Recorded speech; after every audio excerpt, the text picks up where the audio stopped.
karagkarag, welcome back to my vlog. Isang magandang umaga sa inyong lahat. Mula dito sa Lasak City, pakakabog ba tayo sa ating pa-entry sa ating minoposal Halloween distraction look mga karagkarag? Of course, hindi. Sikuragan pa, diba? Grabe dyan eh. Kerivangs ka ito mga karagkarag. Effort na effort tayo ngayon.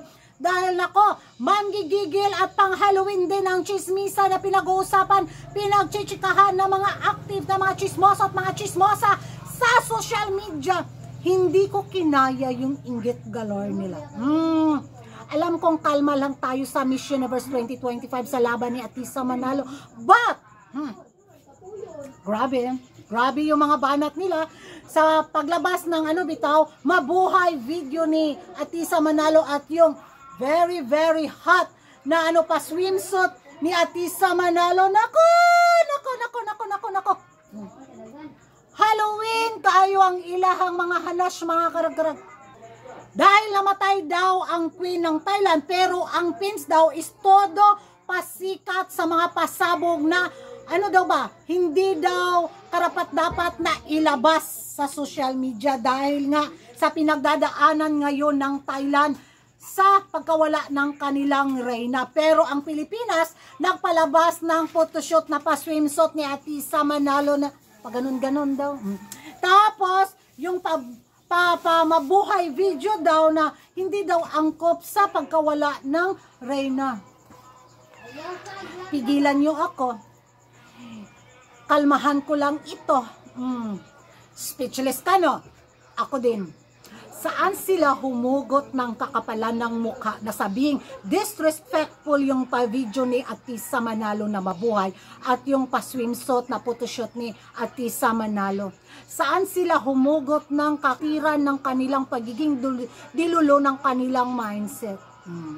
Kalma, diba? Inggit lang talaga sila dahil yung kandidata nila walang paganon. Hindi daw kagaya ni Maring Venezuela, naramdam mo daw yung pakikidalamhati sa nangyari ngayon sa Thailand sa pagkawala ng reyna ng Thailand. Dahil mafe-feel mo daw kay Venezuela yung yung presensya, yung pakikiramay. Makapangutkot man ko sa kung katol-ani nila, oy. Kalma, Halloween ngayon. So bad daw talaga yung pa-video at yung pa-swimsuit. So bad. Saang party? Dahil wala kami maksilip na so bad at saka disrespectful. Yung wala silang maibato sa ganda ng ating pambato, kaya kumukuha na lang talaga sila ng mga masasagap bitaw nila sa mga ganap at eksena ni Atisa Manalo para may masabi at may maibato lang talaga silang hindi maganda sa pins. Diba? Dahil yung kandidata nila para ng al at robot yung beauty. Nakakatakot. Why?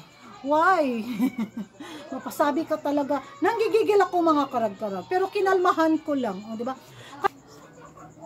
Tapos, moingon sa ayo ha. Atisa Manalo's beauty is still Miss International Beauty. Then why? Why you always checking on Atisa Manalo's ganap sa social media? Nahirapan ako mag-English. Why? Kung Miss International Beauty ang beauty ni Atisa Manalo, so why you bother? Unsa man imuha nang? Unsa man? Kalamay pila. Ako nang balik do ka. Putos? Putos kaya apilog halad sa nila gusto si Atisa Manalo. They don't like Atisa Manalo, but they are keep checking on Atisa Manalo's ganap sa social media. Diba? Kung di ba sila mga buang-buang, mga abnormal good sila. Ang sabihin lang natin, tutok na tutok sila sa Pilipinas dahil nanganganib yung kandidata nilang maligwak ganon at makapasok ang pins. At sabi nga nila na secure na ang spot ni Atisa Manalo sa Miss Universe 2025 because of sponsorship. So, if you don't have sponsor, then cry like a river. Bravo, Kuragan, bravo. Ay, naku mga karag-karag.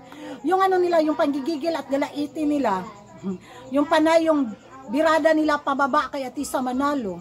Dahil para sa kanila, wala yung prototype na beauty na pang Miss Universe ka Tisa Manalo, pero panay yung check, we. Ewan ko sa inyo mga karagara kung ano yung magiging reaction nyo na disrespectful daw ang mabuhay video at pa-swimsuit photoshoot ni Tisa Manalo sa pagkawala ng Reyna sa Thailand. Magingay tayo sa comment section at kung hindi ka pa nakapag-subscribe sa YouTube channel ko, don't forget to like and subscribe, Kuragan Karag, and hit the notification bell para updated kayo sa mga latest kaganapan at late na intriga sa mundo ng beauty pageant. Happy Halloween sa inyong lahat. Bye-bye!